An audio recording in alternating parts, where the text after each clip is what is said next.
الله العزيز الوهاب الملك فوق كل الملوك ورب الأرباب الحكم العدل يوم يكشف عن ساق وتنزع الأنصاب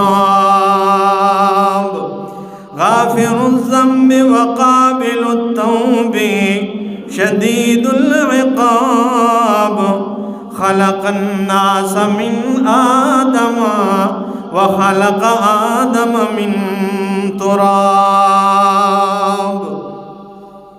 خلق الموت والحياة ليبلونا وإليه المآب فمن عمل صالحا فلنفسه والله عنده حسن المآب ومن أساء فعليها وما متاع الدنيا إلا سراب وأشهد أن سيدنا ومولانا محمدًا عبده ورسوله المستغفر التواب المعصوم في الشيبة والشباب خلقه الكتاب ورأيه الثواب وقوله فصل الخطاب قدوة الأمم وقمة الهمم ودرة المقربين والأحباب ورزت عليه الدنيا بكنوزها فكان بلاغه منها كزاد الركاب ركب البعير ونعم على الخسير وخسف نعله ورتق الثياب أضاء الدنيا بسنته وأنقذ الأمة بشفاعته وملأ للمؤمنين براحته من حوضه الأكواب اللهم صل وسلم وبارك عليه وعلى آله والأصحاب ما حبته الريح بالبشرى وجرى بالخير السحاب وكلما نبت من الأرض زرع أو عينا ثمر وطاب أما بعد فأعوذ بالله من الشيطان الرجيم بسم الله الرحمن الرحيم محمد رسول الله والذين معه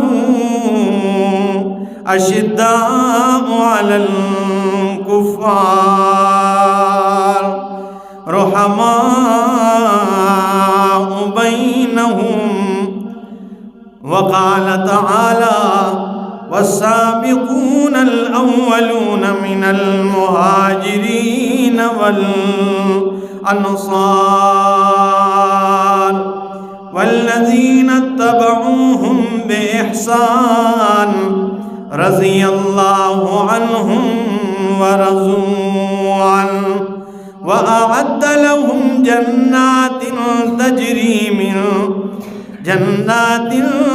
تجري تحتها الأنهار خالدين فيها أبدا ذلك الفوز العظيم وقال النبي صلى الله تعالى عليه وسلم اللهم اجعله هاديا مهديا سبحان ربك رب العزة عما يصفون وسلام على المرسلين والحمد لله رب العالمين۔ انتہائی معزز سامعین، سننے والے تمام مسلمانوں،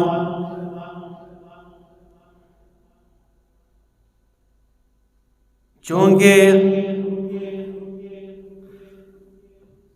آج میرے حساب سے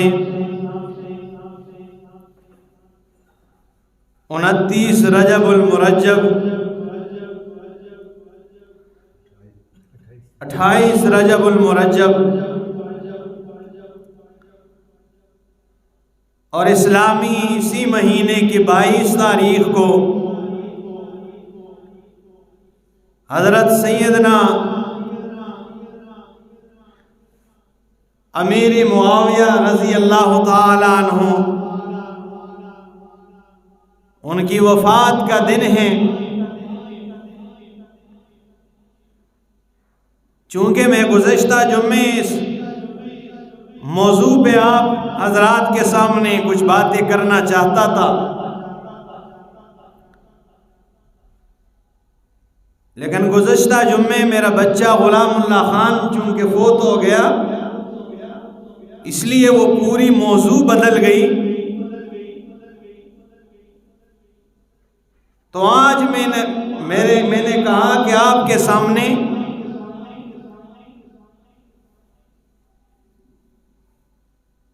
صحابہ کرام رضوان اللہ تعالی علیہم اجمعین کے اس عظیم صف میں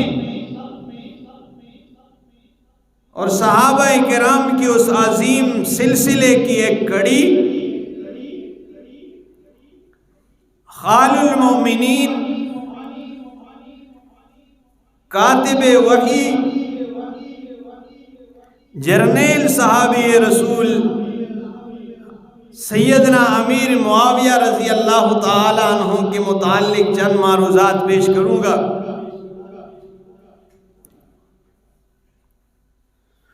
صحابہ کرام میں سے کسی ایک کی بھی سیرت بیان کرنا کوئی آسان کام نہیں، یہ کسی خطیب کا کام نہیں، کیونکہ ان کی تعریفوں سے، ان کی سیرت سے پورا قرآن کریم بھرا ہوا ہے۔ تو بھلا کسی خطیب میں اور پھر ہم جیسے طالب العلم میں اتنی طاقت اور اتنی جرأت کہاں کہ ان کی سیرت بیان کر سکیں؟ لیکن اساتذہ کی سکھائی ہوئی اور اساتذہ سے سنی ہوئی باتیں آپ کے سامنے رکھوں گا۔ اللہ سے دعا ہے کہ اللہ حق سچ کے سکنے صحیح طرح سمجھا سکنے کی توفیق نصیب فرمائے اور اس کے بعد عمل کرنے کی توفیق عطا فرمائے۔ یہ میرے سامنے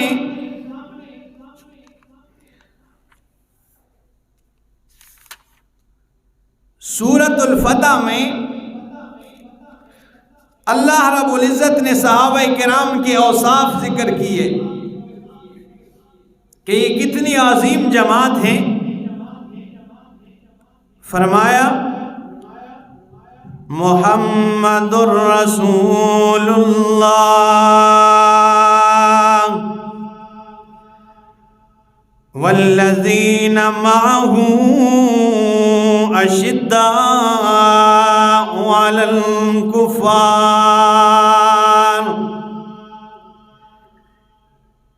محمد الرسول اللہ۔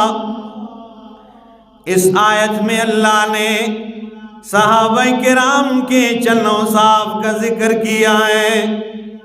صحابہ کرام کے چند اوصاف کا اللہ نے اس میں ذکر فرمایا ہے کہ صحابہ کرام میرے پاک پیغمبر کی سنگت میں بیٹھنے والے عظیم ہستیاں، ان کے اوصاف کیا ہے، ان کی خوبیاں کیا ہے، اللہ نے بیان کی ہے۔ محمد الرسول اللہ صلی اللہ تعالیٰ علیہ وسلم کے ساتھ صحابہ کرام کے تعلق کو اللہ نے ذکر کیا ہے. صحابہ کا تعلق نبی سے اللہ نے ذکر کیا ہے. فرمایا والذین معہ، وہ لوگ جو نبی کریم کے ساتھ ساتھ چلتے ہیں، جو ہر معاملے میں آپ کے ساتھ ہیں، جو ہر معاملے میں آپ پر قربان ہونے والے ہیں، بدر میں آپ کے سنگ میں رہنے والے، احد میں بھی آپ کے ساتھ چلتی ہیں، حنین میں آپ کے ساتھ ہیں، خندق میں بھی آپ کے ساتھ چلتی ہیں، ہر معاملے میں اپنے محبوب کے ساتھ ہیں. آواز سلو کر دی. تو کیا یہ نبی کے ساتھ تعلق کو ذکر کیا ہے. نبی کے ساتھ تعلق کے ہر وقت آپ کے ساتھ ہے. اور پھر آگے یہ ایک صفت کا ذکر کیا ہے، اشداء علی الکفار. کفار کے معاملے میں ان کا رویہ کیا ہے؟ فرمایا اشداء علی الکفار. کفار کے معاملے میں بڑے سخت ہیں. کفار کے معاملے میں کیا ہے؟ بڑے سخت ہیں. اور رحماء بینہم، آپس میں ایک دوسرے سے تعلق کس طرح ہے، یہ بھی ایک صفت کا ذکر فرمائے کہ آپس میں وقت کس طرح گزار رہے ہیں. رحماء بینہم، رحماء ٹھیک ہے، یہ صفت مشبہ، جیسے شریف ان کی جمع شرفا. رحماء بینہم، اور صفت مشبہ میں دوام اور استمرار ہوتی ہے، یعنی آپس میں نرم دل ہیں. اور اتنے نرم دل ہیں، حضرت عثمان ابن عفان رضی اللہ تعالیٰ عنہ، حضرت علی المرتضیٰ رضی اللہ تعالیٰ عنہ آتے ہیں بازار میں، اپنی زرہ بیچنے کے لیے آواز لگاتی ہیں. زرہ بیچ رہے ہیں کہ بگاؤ علی بھائی کیا ہو رہا ہے؟ کہنے لگے میرا نکاح نبی کریم کے لخت جگر حضرت فاطمہ الزہرا سے ہو رہا ہے، میں زرہ بیچنے کے لیے آیا ہوں. حضرت عثمان رضی اللہ تعالیٰ عنہ، میں بتا چکا ہوں پہلے، شارٹ کٹ کر رہا ہوں، فرماتے ہیں علی اگر یہ زرہ میں تجھ سے خرید لوں. حضرت علی المرتضیٰ رضی اللہ تعالیٰ عنہ کہتے ہیں ٹھیک ہے خرید لے. خرید لیا اور پیسے بھی دیے. اور اس کے بعد جب حضرت علی جانے لگے، پھر بلایا کہ علی ادھر آ جاؤ، تیری شادی ہو رہی ہے اور تیری شادی پہ میں نے تمہیں تحفہ دینا ہے، گفٹ مہیا کرنا ہے. تو یہ زرہ جو تو نے جس میں اتنی جنگیں لڑی ہیں، یہی زرہ میری طرف سے تیری شادی کا تحفہ ہے. وہ زرہ بھی واپس کر دیا اور انہیں محسوس بھی نہیں ہونے دیا کہ انہوں نے کوئی مجھ پہ احسان کیا ہے. بڑے پیار سے کئی مثالیں موجود ہیں. ٹھیک ہے، بہت زور دینا پڑتا ہے انسپیکٹر صاحب، ایک پتہ نہیں ہے تھوڑی سی. تو فرمایا رحماء بینہم، یہ آپس میں نرم دل ہیں، بڑے پیار سے رہنے والے ہیں.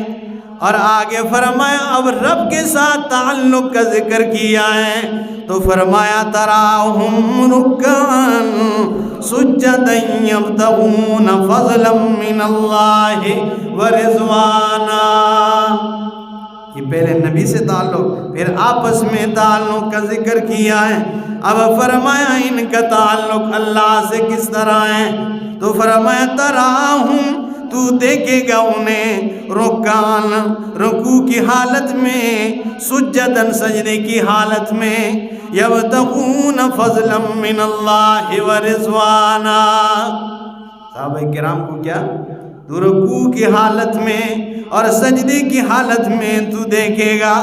اور سجدہ کرنے والے تو پہلے بھی گزرے ہیں، سجدے کرنے والے تو بعد میں بھی آئیں گے. یہ تو قیامت تک سلسلہ جاری رہے گا. لیکن قربان جاؤں صحابہ کرام کے اس عظیم جماعت پر کہ جن کے رکوع اور سجدوں کو اللہ نے قرآن بنا کر نازل کیا ہے. رکوع سجدہ پھر ہو تو اس طرح ہونا. بات سمجھ میں آ رہی ہے آپ کو ماسٹر صاحب؟ اگر نہیں آ رہی تو سلو کر دیتے. اب میں نے آواز تھوڑی تیز کر دی، دیمک بے شک کم ہو، گونج کم کریں بے شک، تھوڑی سی آواز بے شک تھوڑی تیز ہو تو کوئی مسئلہ نہیں. تو فرمایا کہ ان کے سجدے رکوع میں انہیں دیکھے گا تو رکوع میں اور سجدہ کرتے ہوئے. رکوع سجدہ صحابہ کرام کی عبادت کا ذکر کیا کہ وہ رکوع میں سجدوں میں، اور ان کے رکوع اور سجدوں کو اللہ نے قرآن بنا کر نازل کیا ہے. اور آپ کے دل میں ایک سوال اٹھ رہا ہوگا کہ رکوع اور سجدہ شاید انہوں نے ریاکاری کے لیے بھی ہو سکتا ہے، دکھلاوے کے لیے بھی ہو سکتا ہے کہ فلاں بندہ کہیں بڑا عبادت گزار ہے، فلاں کہیں فلاں بڑا عبادت گزار ہے. تو اس لیے اللہ نے فرمایا کوئی ریاکاری کے لیے سجدے نہیں کیے ہیں. فضلم یبتغون فضلم من اللہ ورضوانا، انہوں نے سجدے رکوع کیے تو صرف اللہ کی رضا کے لیے کیے، صرف اللہ کی رضا کسے تلاش کرنے کے لیے کیے. تو جب انہوں نے اللہ کی رضا تلاش کرنے کے لیے اللہ کے حضور رکوع کر دیے، سجدے کیے، تو اللہ نے سورہ توبہ آیت نمبر 100 میں اعلان کر دیا ہے.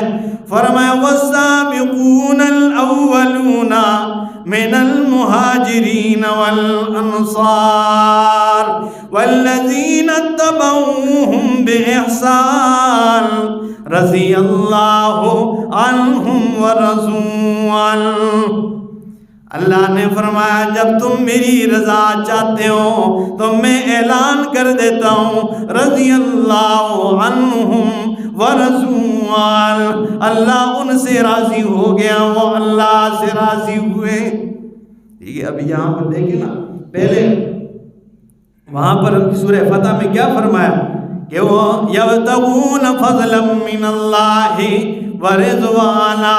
صحابہ کرام نے سجدے اس لیے کیے ہیں کہ وہ اللہ کی رضامندی تلاش کرتے ہیں.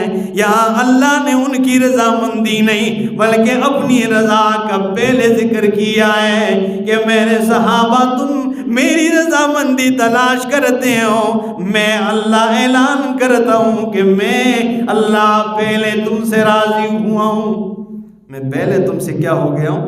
راضی ہو گیا ہوں. رضی اللہ عنہم ورضوا عنہ، اللہ ان سے راضی ہو گیا اور صحابہ کرام اللہ سے راضی ہوئے. آگے کیا فرمایا؟ سیماہم فی وجوہہم من اثر السجود. سیماہم فی وجوہہم، صحابہ کرام کے چہروں میں ان کے سجدوں کے نشانات نمایاں نظر آتے ہیں، سجدوں کے نور ان کے چہروں پہ نمایاں نظر آتے ہیں. شیخ عبد القادر محدث دہلوی رحمہ اللہ فرماتے ہیں کہ سیماہم فی وجوہہم، اللہ نے وجوہ کا ذکر کیا ہے، جباہ کا ذکر نہیں کیا ہے. ٹھیک ہے، جباہ یا پیشانی کو کہا جاتا ہے، ٹھیک ہے، جبہہ. اللہ نے وجوہ کا ذکر کیا ہے تو اس لیے اس سے مراد یہ ماتھے کا نشان مراد نہیں ہے کہ بعض لوگوں کے یہاں ماتھے پہ جو نشان ہوتا ہے یہ نشان مراد نہیں ہے. شاہ عبد القادر محدث دہلوی رحمہ اللہ فرماتے ہیں اس سے مراد صحابہ کرام کے چہرے ہیں. اور شاہ عبد القادر محدث دہلوی رحمہ اللہ فرماتے ہیں، اپنی کتاب میں ذکر کرتے ہیں کہ 1000 صحابہ کرام کے بیچ میں، 1000 تابعین کے بیچ میں اگر ایک بھی صحابی رسول آ جاتا تو وہ 1000 تابعین صحابی رسول کو اس کے چہرے کے چمکار سے پہچان لیتے، اس کے چہرے کے چمکار سے اسے پہچان لیتے کہ بھائی یہ کیا آ رہا، کون آ رہا ہے؟ صحابی رسول آ رہا ہے. تو فرمایا سیماہم فی وجوہہم من اثر السجود، ان کے چہروں کے پہ جو ہے نا سجدوں کی وہ نور نمایاں نظر آتا ہے. ذالک مثلہم فی التوراۃ ومثلہم فی الانجیل، اللہ فرماتے ہیں یہ مثال ان کی تورات میں ہے، ومثلہم فی الانجیل، اور یہی مثال ان کی انجیل میں بھی ہے۔ اب یہاں مفسرین نے عام معنی کیا ہے، ذالک مثلہم فی التوراۃ، یہی مثال ہے تورات میں ان کی، ومثلہم فی الانجیل، اور یہی مثال ان کی انجیل میں۔ مفسرین نے یہ معنی عام معنی کیا ہے، لیکن بعض مفسرین فرماتے ہیں کہ یہاں اللہ نے فرمایا مثلہم فی التوراۃ ومثلہم، یہاں تکرار آیا ہے۔ یہاں تکرار کو آپ دیکھیے نا ذرا، اس کی وجہ کیا ہے؟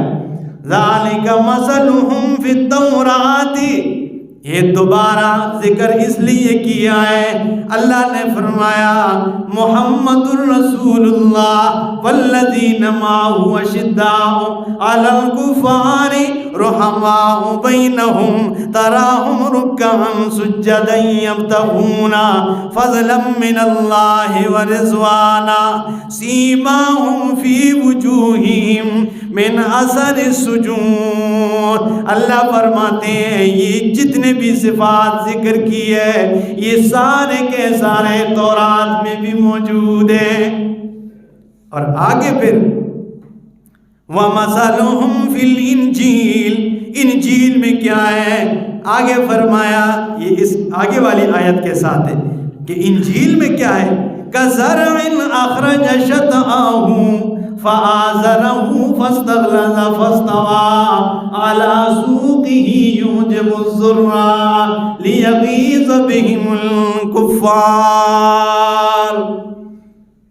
كَزَرْعٍ أَخْرَجَ شَطْأَهُ فَآزَرَهُ، جیسے زمیندار اپنی کھیتی میں جا کر کنارے بیٹھتا ہے اور اپنی فصل کو دیکھ کر خوش ہوتا ہے، اس لیے کہ وہ ایک دانہ زمین میں پھینک دیتا ہے، واپس آ جاتا ہے، چند دنوں کے بعد وہ باریک سی کومپل نکلتی ہے، پھر وہ تو بڑا ہو جاتا ہے، وہ اپنے تنے پہ کھڑا ہو جاتا ہے، پھر جب پکنے کا وقت آ جائے پھر زمیندار اپنی فصل کو دیکھ کر خوش ہوتا ہے۔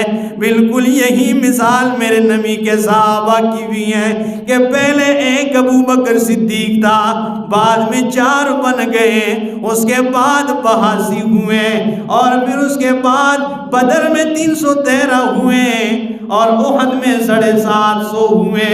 اسی طرح آگے جاتے فتح مکہ میں 1,44,000 تک تعداد پہنچتی ہے۔ تو جب آپ صلی اللہ تعالیٰ علیہ وسلم فتح مکہ میں 10,000 حجۃ الوداع کے مقام پہ پھر کتنے ہوئے؟ 1,44,000 کا مجمع۔ جب آپ نے دیکھا صدیق اکبر کی امامت میں تو آپ فتبسم رسول اللہ، مسکرائے، دیکھا یہ وہ فصل ہے، یہ وہ کھیتی ہے، کھیتی کے ساتھ تشبیہ دی ہے۔ فرمایا لیغیظ بہم الکفار، زمیندار تو دیکھ کے خوش ہوتا ہے، اسی طرح رسول اللہ صلی اللہ تعالی علیہ وسلم اپنے صحابہ کرام کی جماعت کو دیکھ کر خوش ہوتے ہیں، لیکن لیغیظ بہم الکفار، کفار دیکھ کے کیا ہوتے ہیں؟ لرز جاتے ہیں، ٹھیک ہے نا؟ اور کام یہ ہے کہ کافر دیکھے تو وہ اسے ڈر محسوس ہو۔ صحابہ کرام کی جماعت کو دیکھ کر کفار کیا ہو جاتے تھے؟ ڈر جاتے تھے۔ صحابہ کرام کی اتنی عظیم جماعت، اتنی عظیم ہستیاں کہ ایک بھی صحابی کی طرح کوئی بندہ اس زمین پہ آ جائے تو یہ پورا نظام بدل جائے گا۔ آج جس صحابی کی بات میں کرنا چاہتا ہوں وہ اتنے مظلوم صحابی ہیں کہ بیگانے تو بیگانے ہیں، اپنے بھی ان کا نام لیتے ہوئے ڈر محسوس کرتے ہیں، اپنوں نے بھی انہیں معاف نہیں کیا اور بیگانوں نے بھی معاف نہیں کیا، حالانکہ صحابی ہے، صحابہ کرام کے مابین ہم اور آپ کو جج بننے کی ضرورت نہیں ہے، کیونکہ وہ کتابی اور قرآنی شخصیات نہیں ہیں۔ صحابہ کرام رضوان اللہ تعالی علیہم اجمعین وہ قرآنی شخصیات ہیں، وہ تاریخی شخصیات نہیں۔ انہیں ڈھونڈا کرو قرآن کے اوراق میں۔ کسی نے کہا کہ حضرت امیر معاویہ رضی اللہ تعالی عنہ یہ صحابی تو تھے لیکن جلیل القدر نہیں تھے۔ میں کہتا ہوں کہ ان لوگوں کو سمجھ نہیں آ رہی، یا انہوں نے مطالعہ نہیں کیا، یا کوئی کسی عالم سے کوئی سوال ہی نہیں کیا۔ ہمارے استاد فرماتے ہیں کہ اس سے بڑی جلیل القدر ہونے کی دلیل کیا ہو سکتی ہے کہ کائنات کی سب سے عظیم کتاب قرآن کریم کے کاتب ہیں حضرت امیر معاویہ رضی اللہ تعالی۔ یہ آپ کی امانت داری اور آپ پر اعتماد یہ حد ہے کہ قرآن کریم کی کتابت کے لیے اللہ کے رسول نے امیر معاویہ رضی اللہ تعالیٰ عنہ کا انتخاب کیا۔ اور اسی طرح جب رسول اللہ صلی اللہ تعالیٰ علیہ وسلم بادشاہوں کو خطوط بھیجا کرتے تھے تو وہ خطوط آپ کے لیے حضرت امیر معاویہ رضی اللہ تعالیٰ عنہ لکھا کرتے تھے۔ اس سے بڑے جلیل القدر ہونے کی دلیل کیا ہو سکتی ہے؟ لیکن بدباطن ہو تو اس کا کوئی علاج نہیں ہے۔ اور کسی نے کہا کہ حضرت امیر معاویہ رضی اللہ تعالیٰ عنہ یہ مہاجرین میں سے نہیں تھے، ہجرت ثابت نہیں۔ تو ہمارے ایک بہت بڑے عالم علامہ ڈاکٹر سراج الاسلام حنیف صاحب نے ایک روایت نقل کی ہے۔ وہ فرماتے ہیں، بخاری شریف کی ایک روایت ہے کتاب الحج میں، کہ سن 6 ہجری کو جب صحابہ کرام رضوان اللہ تعالی علیہم اجمعین کو 1400 صحابہ کو آپ لے کے چلتے ہیں عمرہ کرنے کے لیے، تو راستے میں انہیں روکا گیا مشرکین نے کہ آپ بیت اللہ نہیں آ سکتے، آپ حرم میں داخل نہیں ہو سکتے، عمرہ کرنے کی آپ کو اجازت نہیں۔ تو نبی اکرم صلی اللہ تعالی علیہ وسلم نے حضرت عثمان ابن عفان رضی اللہ تعالیٰ عنہ کو بھیجا کہ آپ جائیں اور ان سے کوئی بات کر لیں، کوئی مذاکرات کر لیں کہ ہم بغیر اسلحے کے آئے، عمرہ کرنے کے لیے آئے ہیں، عمرہ کر کے واپس چلے جاتے ہیں۔ جب حضرت عثمان رضی اللہ تعالیٰ عنہ گئے، انہوں نے کہا یہ ہماری ناک کٹ جائے گی، اگلے سال آ جانا، لیکن اس سال ہم تمہیں عمرہ کرنے نہیں دیں گے۔ لہذا نبی اکرم صلی اللہ تعالی علیہ وسلم وہاں سے جب واپس ہوئے، صحابہ کرام کو لے کے واپس آئے، 7 ہجری کو رسول اکرم صلی اللہ تعالی علیہ وسلم پھر عمرہ کرنے کے لیے گئے، اور عمرہ سے فارغ ہو کے جب مروہ کے مقام پہ پہنچتا ہے بندہ، تو وہاں کوئی اپنا سر مڑوا دیتا ہے، کوئی بال کٹوا دیتا ہے۔ تو حضرت عبداللہ ابن عباس رضی اللہ تعالیٰ عنہ روایت نقل کرتے ہیں کہ حضرت عبداللہ ابن عباس رضی اللہ تعالیٰ عنہ سے حضرت امیر معاویہ رضی اللہ تعالیٰ عنہ نے کیا فرمایا؟ فرمایا، علمت انی قصرت من رأس رسول اللہ عند المروۃ من مشقص۔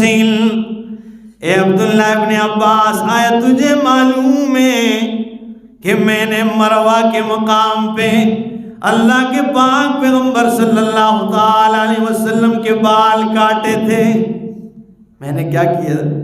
میں نے اللہ کے پاک پیغمبر صلی اللہ تعالی علیہ وسلم کے بال مبارک کاٹے. گورسیاں والوں، آپ کو معلوم ہونا چاہیے کہ یہ 7 ہجری کی بات ہو رہی ہے، 7 ہجری کی. اور اللہ کے پاک پیغمبر صلی اللہ تعالی علیہ وسلم جب 7 ہجری میں عمرہ کرنے کے لیے آئے اور مروہ کے مقام پہ حضرت امیر معاویہ نے آپ کی زلف مبارک کاٹے، یہ دلیل ہے کہ اس وقت امیر معاویہ مشرف با اسلام تھے. یہ دلیل ہے کہ اس وقت یہ فتح مکہ سے پہلے کی بات ہو رہی، یہ مشرف با اسلام تھے. اور پھر کچھ لوگوں نے کہا اسلام قبول کیا تھا لیکن ظاہر نہیں کیا تھا. میں کہتا ہوں کہ جو اتنے صحابہ کرام کے مجمع میں رسول اللہ صلی اللہ تعالی علیہ وسلم کی زلف مبارک کاٹتے ہیں اور خود کہتے ہیں کہ میں نے مروہ کے مقام پہ عبداللہ ابن عباس رضی اللہ تعالیٰ عنہ سے کہتے ہیں میں نے رسول اللہ کے بال کاٹے ہیں. اس سے بڑھ کر ایمان کا اظہار کیا ہو سکتا ہے؟ اس سے بڑھ کر ایمان کا ظہور کیا ہو سکتا ہے؟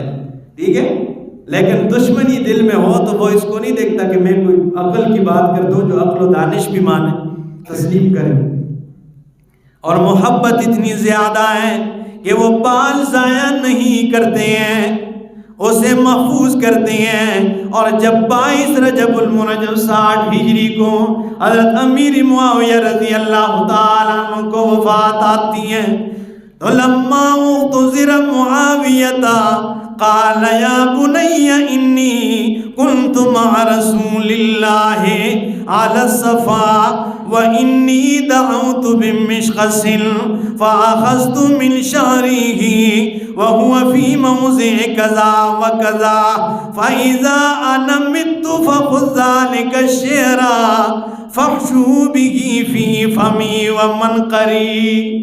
امیر معاویہ رضی اللہ تعالیٰ عنہ جب انہیں وفات آتی ہے، وفات سے کچھ لمحے پہلے فرماتے ہیں یا بنیہ، اے میرے پیارے بیٹے میرے پاس آ جا، انی کنت مع رسول اللہ علی الصفا، میں ایک دن رسول اللہ صلی اللہ علیہ وسلم کے ساتھ تھا صفا اور مروہ کے مقام پہ. انی دعوت بمشخص فاخذت من رأسه، میں نے کینچی منگوائی اور میں نے رسول اللہ کے بال لیے، میں نے آپ کی بوئے مبارک کیا کر دیے؟ کاٹ دیے. وَهُوَ فِي مَوْضِعِ كَذَا وَكَذَا، اور وہ بال میں نے ضائع نہیں کیے، وہ میں نے فلاں فلاں صندوق میں محفوظ کر دیے. فَإِذَا أَنَا مِتُّ، بس جب مجھے موت آ جائے، میں دنیا سے رخصت ہو جاؤں میرا بیٹا، تو فَخُذْ ذَلِكَ الشِّعْرَ، وہ بال ان جگہوں سے اتار کے لے آنا. فَخْشُو فِي فَمِي وہ منقری، اور وہ اللہ کے رسول کے منہ مبارک میری آنکھوں، میرے چہرے اور میرے ناک کے نتنوں میں ڈال دینا. ٹھیک ہے، وہ بال جو ہے میرے آنکھوں پر اور میرے ناک کے نتنوں میں رکھ دینا. یہ محبت رسول اللہ صلی اللہ تعالی علیہ وسلم. تو یہ فتح مکہ سے پہلے کی بات ہو رہی ہے، اسے کوئی جھٹلا سکتا ہے؟ کوئی جرأت کر سکتا ہے؟ تو ایمان فتح مکہ سے پہلے ایمان لے آئے. حضرت امیر معاویہ بن ابی سفیان رضی اللہ تعالی عنہ، اور اس دلغاوہ کتابیں اس میں ذکر ہوا ہے.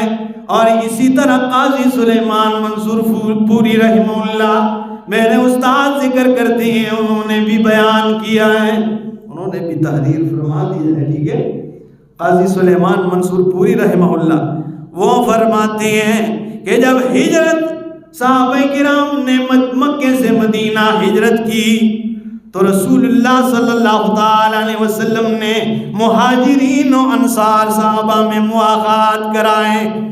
مواخات ٹھیک ہے نا، بھائی چارہ آپس میں. ٹھیک ہے، تو وہ فرماتے ہیں ان النبی صلی اللہ تعالی علیہ وسلم آخا بین الخطات و معاویہ، اللہ کے رسول نے مدینہ میں صحابہ کرام کے مابین جب مواخات کرائے، حضرت امیر معاویہ کے بھائی خطات ابن بشیر کو بنایا۔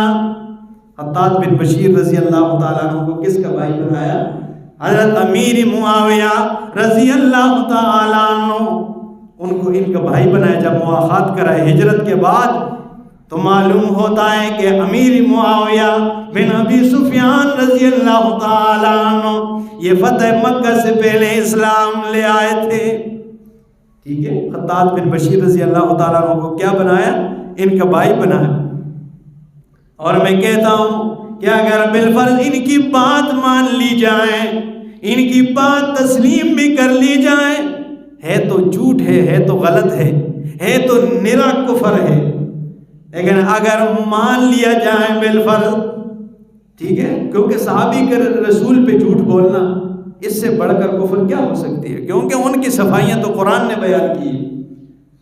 لیکن اگر بالفرض مان لے کہ مسلمان ایمان لے کے آئے تھے، فتح مکہ سے کے بعد لے آئے تھے، اگر یہ بات تسلیم کیا جائے تو پھر بھی سورہ حدید میں یہ 27واں پارہ ہے، سورہ حدید، یہ میرے سامنے اللہ فرماتے ہیں لا يستوی منکم من انفق من قبل الفتح وقاتل۔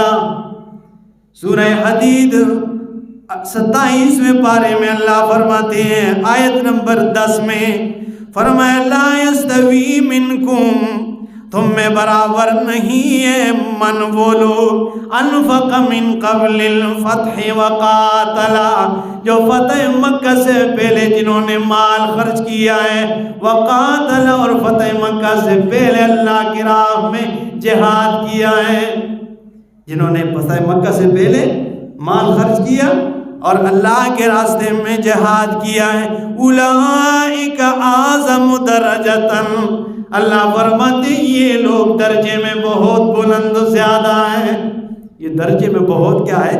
بلند ہے، یہ اونچے مقام والے ہیں، من الذین انفقوا من بعد وقاتلوا، ان لوگوں سے جنہوں نے فتح مکہ کے بعد مال خرچ کیا ہے، وقاتلوا فتح مکہ کے بعد اللہ کے راستے میں قتال کیا ہے، ان سے یہ کیا ہے؟ درجے میں افضل ہے، زیادہ ہے۔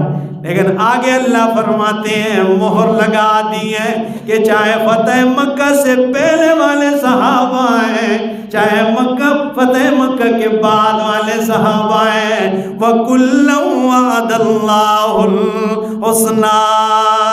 واہ بندیالوی، واہ، ٹھیک ہے، ہاں بندیالوی یاد آ جاتی، یہ آیت پڑھتے ہی بندیالوی کی یاد آ جاتی، نوجوانوں کے اور ہر دل میں، ٹھیک ہے نا، یہ آیت ایسے بسا کے رکھ دی ہے کہ ہر بندے کی زبان پہ یہ آیت آتی ہے تو وہ کہتے ہیں واہ بندیالوی واہ، اور کہنا بھی چاہیے، ٹھیک ہے، ہاں، جو اتنے بھی کائنات میں ڈر کرنے والے کسی بھی صحابی پر کوئی بھی اپنی دشمنی اور گند ظاہر کرنے والے، اللہ نے مہر لگا دی اور ڈبہ لگا دیا، وَكُلًّا وَعَدَ اللَّهُ الْحُسْنَى۔ میرے پیغمبر کے صحابہ میں شان اور رتبے میں اوپر نیچے ہو سکتا ہے، جیسے صدیق اکبر کی شان سب سے اعلیٰ ہے، ٹھیک ہے، صدیق اکبر کی شان سب سے کیا ہے؟ اعلیٰ ہے، لیکن وَكُلًّا وَعَدَ اللَّهُ الْحُسْنَى، اللہ فرماتے ہیں میں اعلان کرتا ہوں کہ ہر صحابی کے ساتھ جنت کا وعدہ کیا ہے، سب کے ساتھ جنت کا وعدہ ہے، ہاں، ہر ایک صحابی رسول اللہ صلی اللہ تعالی علیہ وسلم کا وہ کیا ہے؟ وہ پکا جنتی، اس کے جنتی ہونے میں کوئی شک کرے تو وہ بالکل مودی سرکار کی طرح کافر ہے، ٹھیک ہے، چاہے وہ کس درجے میں کم ہو یا زیادہ ہو۔ صحابی رسول، صحابہ کرام کے مابین فیصلہ کرنے کے لیے، فیصل بننے کے لیے یا تو صحابہ کرام کے برابر ہونا چاہیے یا صحابی سے اوپر کے درجے میں ہونا چاہیے۔ کائنات میں رسول اللہ صلی اللہ تعالی علیہ وسلم کے بعد صحابہ کرام رضوان اللہ تعالی علیہم اجمعین جو ہستیاں ہیں، ان کے نہ کوئی برابر ہے، افضل تو ہے ہی نہیں ہے، لیکن ان کے برابر بھی کائنات میں کوئی نہیں ہے، تو ہم کیسے ان کے مابین فیصل بن سکتے؟ اللہ کے پاک پیغمبر صلی اللہ علیہ وسلم فرماتے ہیں، ترمذی کی روایت ہے، فرمایا اللہم جعلہ ہادیا مہدیا، اللہ معاویہ کو خود بھی اس معاویہ کو ہادی بنا دے، مہدیہ معاویہ کے ذریعے اوروں کو بھی ہدایت عطا کر دے، اس کو ہادی بنا دے اور مہدی بنا دے، اوروں کو بھی اس کے ذریعے کیا کر دے؟ ہدایت عطا کر دے۔ اور حضرت فاروق اعظم رضی اللہ تعالیٰ عنہ کے دور میں انہیں شام کا گورنر بنایا گیا، اور فاروق اعظم وہ ہیں کہ جو گورنر تبدیل کرتے رہتے ہیں، سختی کرتے تھے نا، کوئی کمی دیکھ لیتے تھے معزول کر دیتے، لیکن امیر معاویہ بن ابی سفیان رضی اللہ تعالیٰ عنہ کو فاروق اعظم نے تا حیات گورنر مقرر کیا تھا، جب تک وہ قید حیات میں فاروق اعظم رہے وہ ان کے گورنر تھے شام کے۔ یہ آپ پر اعتماد کی سب سے بڑی دلیل نہیں؟ اور کبھی فاروق اعظم رضی اللہ تعالیٰ عنہ فرماتے کہ شام والو تم قیصر و کسریٰ کی تعریفیں نہ کرو، تم قیصر و کسریٰ کے بادشاہت کی تعریفیں نہ کرو، کیونکہ میں عمر کہتا ہوں کہ یہ قیصر و کسریٰ کا روب و دبدبہ ایک میرے امیر معاویہ کے مقابلے میں کچھ نہیں ہے، ایک میرے امیر معاویہ کا مقابلہ نہیں کر سکتے، ٹھیک ہے؟ ہاں۔ اور البدایہ والنہایہ میں ذکر کیا ہے ایک جملہ، بہت زبردست جملہ ہے، کہ جب فاروق اعظم رضی اللہ تعالیٰ عنہ کو وفات آتی ہے تو کیا فرماتے ہیں؟ ایاکم والفرقۃ بعدی فإن فعلتم فاعلموا ان معاویۃ بالشام، اے لوگوں میرے مرنے کے بعد ٹولیوں میں تقسیم نہ ہو جانا، فرقوں میں تقسیم نہ ہو جانا، جماعتوں میں تقسیم نہ ہو جانا، اگر تم نے یہ کام کر دیا تو جان لو کہ میرا شہر معاویہ شام میں زندہ ہے، جان لو کہ میرا شہر امیر معاویہ وہ شام کے اندر زندہ ہے، وہ تمہاری خبر لے گا۔ اور حضرت عبداللہ بن مبارک رحمہ اللہ بہت بڑے محدث ہیں، ان سے کسی نے سوال کر دیا کہ حضرت جی، حضرت عمر ابن عبدالعزیز رحمہ اللہ یہ افضل ہیں یا حضرت امیر معاویہ رضی اللہ تعالیٰ عنہ افضل ہے؟ تو حضرت عبداللہ ابن مبارک رحمہ اللہ وہ جلال میں آ کر جواباً کہتے ہیں، قالا، اے سوال کرنے والے، میں مانتا ہوں کہ عبداللہ عمر ابن عبدالعزیز بہت بڑے خلیفہ ہیں، میں مانتا ہوں کہ ان کے دور میں زکوٰۃ لینے والا کوئی نہیں مل رہا تھا، ان کے دور میں لوگ اپنی زکوٰۃ لے کے گلیوں میں گھومتے ہیں اور زکوٰۃ لینے والا ان کے دور میں نہیں مل رہا ہے، ایسا دور تھا عمر ابن عبدالعزیز رحمہ اللہ، زکوٰۃ لینے والا کوئی نہیں ملتا تھا۔ میں مانتا ہوں کہ وہ خلیفہ ہیں، میں مانتا ہوں کہ اللہ کے برحق ولی ہیں، لیکن جب بات آتی ہے صحابی رسول سے موازنے کی تو قال فرمانے لگے، غبار دخل فی انف فرس معاویۃ حین غزا فی رکاب رسول اللہ افضل من عمر بن عبدالعزیز، فرماتے ہیں حضرت امیر معاویہ رضی اللہ تعالیٰ عنہ میدان کارزار میں، میدان جنگ میں جو رسول اللہ کے ساتھ انہوں نے گھوڑے دوڑائے اور گھوڑے کے ٹاپ مار کے پاؤں کے نیچے سے جو دھول اٹھی ہے امیر معاویہ کی گھوڑے کے ناک کے نتنوں میں پڑا ہے، عمر ابن عبدالعزیز سے امیر معاویہ کے گھوڑے کے ناک میں پڑا ہوا دھول بھی افضل اور اعلیٰ ہے، ٹھیک ہے؟ عمر ابن عبدالعزیز سے ان کے گھوڑے کے جو پاؤں مار کر جو دھول اٹھا ہے اور گرد و غبار ناک میں پڑ چکی ہے، وہ گرد و غبار بھی افضل اور اعلیٰ ہے۔ یہ صحابی رسول ہے، حضرت امیر معاویہ رضی اللہ تعالیٰ عنہ، اور بات صرف اتنی ہے دشمنی کی کہ حضرت عثمان ابن عفان رضی اللہ تعالیٰ عنہ شہید ہوتے ہیں، مدینہ میں شہید ہوتے ہیں، ٹھیک ہے، مدینہ میں شہید ہوئے، اور مسند خلافت پہ حضرت علی المرتضیٰ رضی اللہ تعالیٰ عنہ جلوہ افروز ہوتے ہیں۔ تو حضرت امیر معاویہ رضی اللہ تعالیٰ عنہ کہتے ہیں کہ سب سے پہلے حضرت عثمان کا بدلہ لیا جائے گا، اس کے بعد خلافت مستحکم کی جائے گی۔ اور علی المرتضیٰ رضی اللہ تعالیٰ عنہ کہتے ہیں کہ نہیں، پہلے خلافت مستحکم کی جائے گی، بعد میں عثمان کا بدلہ لیا جائے گا۔ علماء کرام فرماتے ہیں کہ دونوں حق پر تھے، ٹھیک ہے نا، جو بدگودار ہوتے ہیں نا وہ کہتے ہیں جو دو لڑتے ہیں جی تو ایک تو حق پر ہوتا ہی ہے، ٹھیک ہے۔ انہیں اتنا نہیں پتا ہے کہ قرآن کریم کے اندر دو بندوں کا ذکر ہوا ہے، دو بڑی شخصیات بلکہ اللہ کے نبی ہیں دونوں، ان کے آپس میں اختلاف لڑائی بنی ہے، لیکن وہاں کوئی جرأت کر سکتا ہے کہ ان میں سے کہے کہ ایک نبی حق پر تھے اور دوسرے نہ حق پہ، کہ اگر کہیں گے تو کافر ہو جائیں گے۔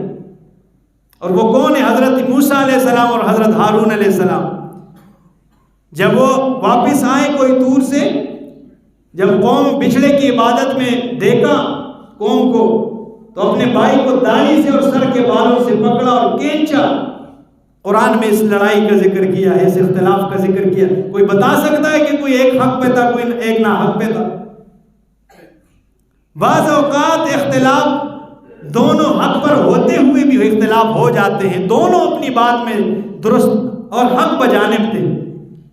اور حضرت امیر معاویہ رضی اللہ تعالیٰ عنہ کے ساتھ کوئی اکیلے نہیں تھے، ام المومنین صدیقہ کائنات حضرت عائشہ صدیقہ رضی اللہ تعالیٰ عنہ سر فہرست اس معاملے میں کھڑی تھی کہ پہلے بدلہ لیا جائے گا۔ اور یہ بدلہ صرف ان کی بات نہیں تھی، عثمان رضی اللہ تعالیٰ عنہ کا بدلہ کوئی عام بات تھی۔ رسول اللہ صلی اللہ تعالیٰ علیہ وسلم جب صلح حدیبیہ میں عثمان رضی اللہ تعالیٰ عنہ کو بھیجا اور خبر آتی ہے کہ عثمان کو شہید کر دیا گیا، تو اللہ کے رسول بیت رضوان لیتے ہیں، کیکر کے درخت کے نیچے صحابہ کرام سے بیعت لیتے ہیں، اور 1400 صحابہ کرام ہیں۔ اللہ کے رسول نے فرمایا میرے صحابہ میرے ہاتھ پر بیعت کر لو، دو باتوں میں سے ایک ہونی ہے، یا تو عثمان کا بدلہ لیا جائے گا یا ہم 1400 یہاں پر شہید ہو جائیں گے۔ میں کہتا ہوں قربان جاؤں حضرت عثمان تیری شان اور رتبے پہ کہ یا اللہ کے پاک پیغمبر نے 1400 صحابہ کرام کو بلا انتظار کیے تجھ اکیلے عثمان پہ قربان کر دیا ہے۔ قربان جاؤں یار تیری شان و عظمت پہ، 1400 صحابہ کرام کو تجھ اکیلے عثمان پہ قربان کر دیا۔ تو حضرت امیر معاویہ کا یہ مسئلہ کوئی عام مسئلہ نہیں تھا، لیکن علماء فرماتے کہ یہ جو ان کی تھوڑی خطا تھی اجتہادی تھی، دونوں نے اجتہاد کیا۔ حضرت علی المرتضیٰ رضی اللہ تعالیٰ عنہ نے اجتہاد کیا، انہیں یہ بہتر محسوس ہوا کہ خلافت مستحکم ہو جائے، اس کے بعد بدلہ لیا جائے گا۔ اور امیر معاویہ رضی اللہ تعالیٰ عنہ انہوں نے جب اجتہاد کیا تو ان کو یہ بہتر محسوس ہوا کہ نہیں، پہلے بدلہ لیا جائے گا اور اس کے بعد کیا کیا جائے گا؟ خلافت مستحکم کیا جائے گا۔ یہ کوئی ذاتی اختلاف ان کا نہیں تھا، اسی مسئلے کا اختلاف تھا۔ اور یہ اختلاف میں کہتا ہوں جو بدگودار صحابہ کرام کے اس اختلاف کو دلیل بنا کر حضرت امیر معاویہ بن ابی سفیان رضی اللہ تعالیٰ عنہ سے دشمنی رکھتے ہیں، قیامت والے دن اللہ قرآن میں فرماتے ہیں وَنَزَعْنَا مَا فِي صُدُورِهِم مِّن غِلٍّ۔ قیامت والے دن صحابہ کرام کے مابین میں جتنے بھی اختلاف ہوئے ہیں اللہ فرماتے ہیں میں سارا کا سارا ان کے سینوں سے نکال دوں گا اور انہیں آپس میں بائی بائی بنا دوں گا۔ تو اگر قیامت والا دن آ جائیں اور علی المرتضیٰ رضی اللہ اللہ تعالیٰ عنہ اور امیر معاویہ بن ابی سفیان رضی اللہ تعالیٰ عنہ وہ دونوں ایک تخت پر بیٹھے ہوں، میں کہتا ہوں کورسیا والوں ان بدبودار کا کیا حال ہوتا ہوگا، اس کا حشر کیا ہوگا۔